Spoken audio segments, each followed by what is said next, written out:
What was that doctor writing, sitting at his desk?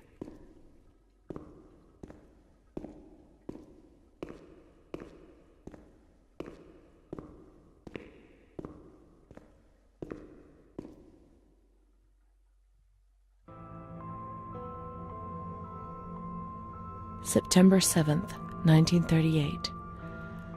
The patient frequently indulges in recriminations expressed in an explosive tone of voice. This morning she threw away the milk, saying it was full of urine, spittle, and all kinds of other filth. Crazed, she hears voices that order her to do things. She says she heard children singing and that they were locked up in a school. January 20th, 1939. Introverted, dazed, cannot focus on anything. When questioned and stimulated, she starts crying and weeping. At other times, she laughs. June 1st. Apathetic.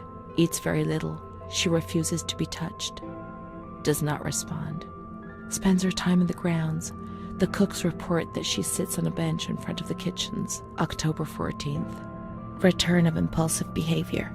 This morning she asked for 2 eggs to make zabayoni, but when she got them, she threw them up in the air. Excited, clamorous, slightly confused, takes her clothes off. December 8th. Tied to bed for 15 days. High-spirited, tends to make witty comments and use vulgar words. Laughs hysterically and pleasures herself. The nurses report that about 2 weeks ago she remained in the showers on her own and didn't want to leave. They said that when they took her away, she swore at them and then lashed out and bit them. 2 nurses had to be treated for their injuries. They've kept her tied to the bed since then. Transferred to the slightly agitated ward, from the care of Dr. B to the care of Dr. C. I was with Amara in the showers. My memories are terrifying. They're not real, are they?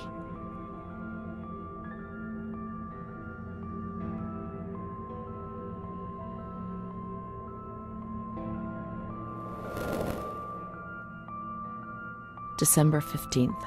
Dr. C. Patient notes.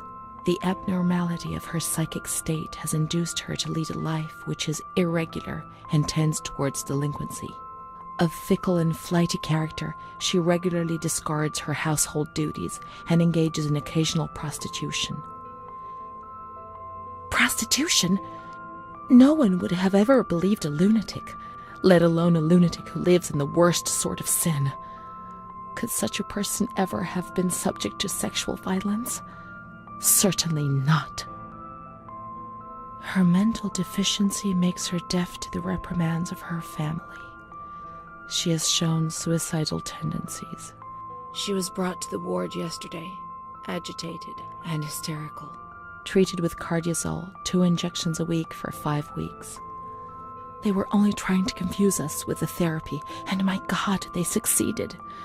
It was as if they wanted to instill the madness into us.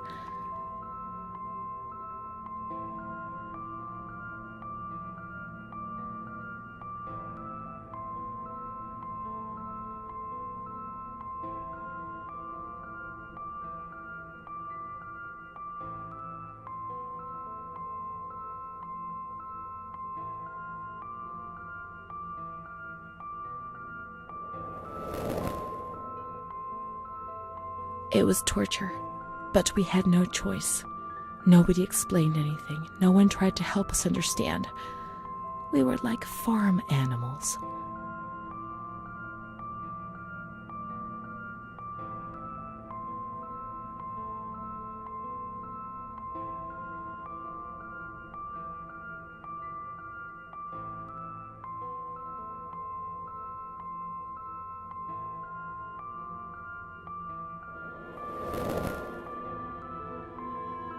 June 2nd.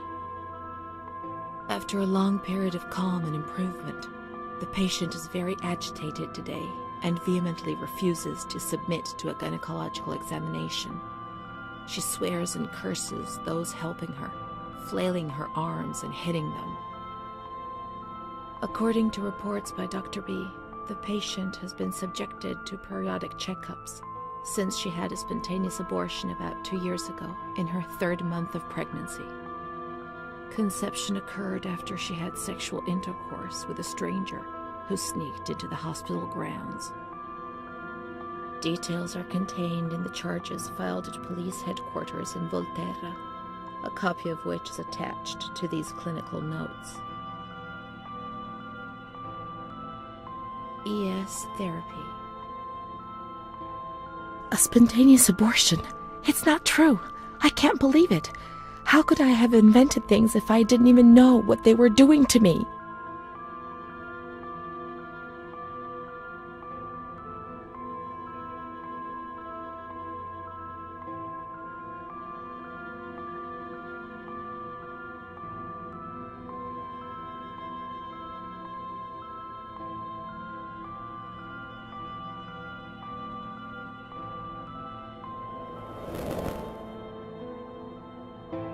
And the stranger in the grounds, I don't remember. Was that another lie? Or was another memory removed? God, my head.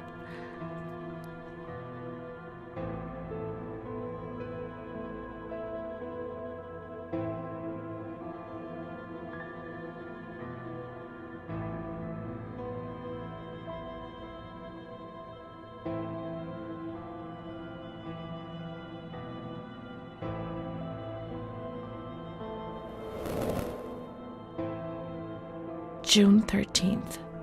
The nurses report that she descended into a state of great mental confusion after receiving her mother's letter. She threw her soup over another inmate because she was very anxious, and then punched a nurse.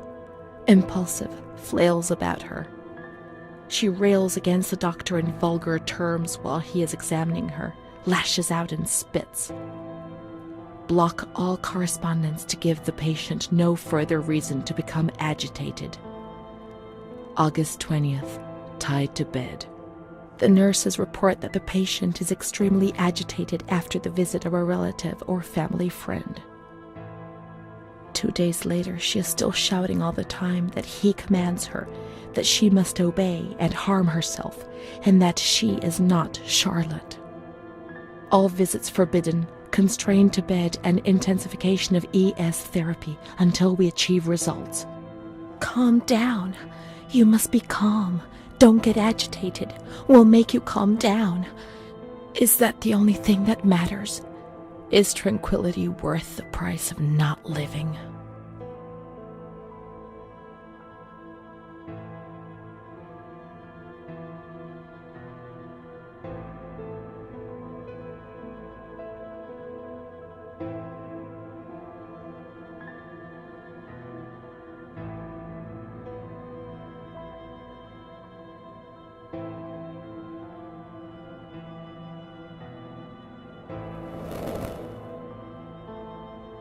March 3rd.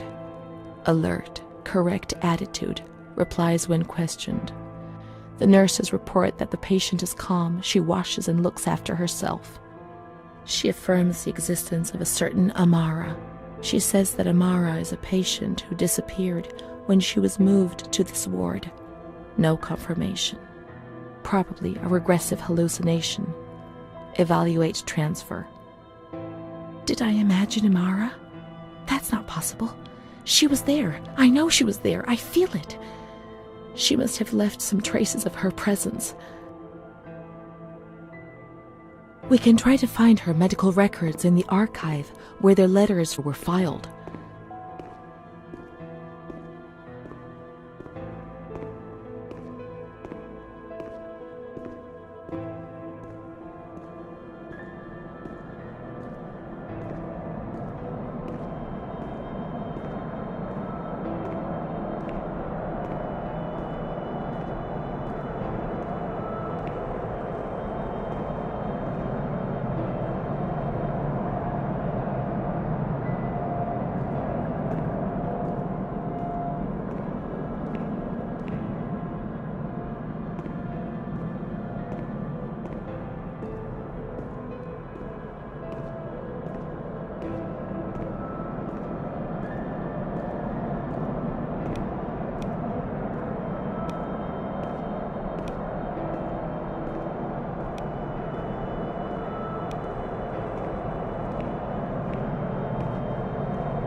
Amara B., aged 32, housewife, mother of 2 daughters, married to Mario B.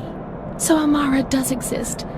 Yet she had no children and wasn't married, but that photo, it's her. June 3rd, 1936. Admitted yesterday, showing signs of improvement. June 8th. Cheerful, calm, and tranquil. Her behavior is good and she's keeping herself clean and tidy. Discharged on June 10th. April 28th, 1937. Arrived accompanied by her husband in an anxious and nervous state. Has difficulty speaking, trembles. Discharged May 14th. March 8th, 1938. A few days before Renee was admitted, she told me that she too had been admitted only a short time previously. Arrived yesterday in a febrile state. Discharged March 14th. She didn't leave. Certainly not after a few days. No. June 22nd, 1939. Readmitted once more. The patient shows rapid improvement. Discharged July 2nd. August 1st, 1941. The latest of many admissions due to agitation. Discharged August 27th. She came and went, stayed only for short periods, but I remember she was always with me. What's going on? March 4th, 1942. Back again, the same situation. March 8th. Compared to previous admissions, the patient seems depressed even after a few days, although her demeanor is calm and she is attentive. Discharged March 25th. April 2nd. The patient is distracted and apathetic. Her husband brought her here and said, "She's not eating, doctor. She spends all her time sleeping. I'm so worried, doctor. You know her. You can help her." April 6th. Tuberculosis. Patient transferred to the Maragliano Pavilion and is in isolation. May 3rd, 1942. Death from tuberculosis at approximately 8:30 a.m. Is Amara dead? Poor dear friend, I wasn't even able to say goodbye to you. Enclosed is a manuscript written by the patient, probably in a state of delirium. I'm dying, I know it. I'm losing a lot of blood, bleeding internally too. It's strange. Since I came back in here, I can't stop thinking about that little girl with her sad eyes, her desperation. I only saw her for a short time, it's true, but she remains in my heart. Will she still be here? I hope to God not. I hope she's better and her mother's taken her home. My memories don't match up. What's the point of this? Perhaps my memory is playing tricks on me. Things are not as I remember them, as I see them. But she said she liked me. I just can't understand it.